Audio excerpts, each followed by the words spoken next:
મહત્વપૂર્ણ સમાચાર આવી રહ્યા છે રાજકોટથી વાયબ્રન્ટ ઇવેન્ટને અનુલક્ષીને રાજકોટ મહાપાલિકા દ્વારા સાયક્લોથોન યોજવામાં આવી સ્વસ્થ ભારત સ્વચ્છ ભારતના સંદેશ સાથે આ સાયક્લોથોન યોજવામાં આવી પીએમ મોદી ગુજરાતમાં છે ત્યારે રાજકોટ પણ આ આયોજનમાં જોડાયું છે સ્વચ્છ રાજકોટના સંદેશ સાથે જ આપવામાં આવ્યો છે સાયકલથી એક તો ઈંધણ બચે આપણા શરીરના પૂર્જા મજબૂત થાય અને ખાસ એક્સરસાઇઝ થાય તન મનથી પણ પ્રફુલ્લિત રહીએ અને સાયકલ ચલાવવી ખૂબ જરૂરી છે એક્સરસાઇઝ પણ થાય ઈંધણ પણ બચે છે અને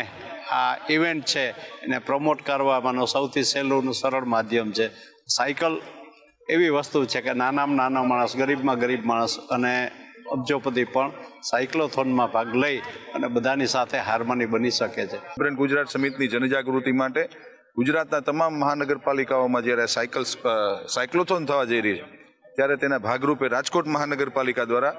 ચાલુ દિવસ હોવા છતાં પણ 800થી વધુ સાયકલવીરોએ આજે Rajkot cycle club Rajkot rotary mid town અને રાજકોટ મહાનગરપાલિકાના સંયુક્ત ઉપક્રમે આજે આ કાર્યક્રમ કર્યો।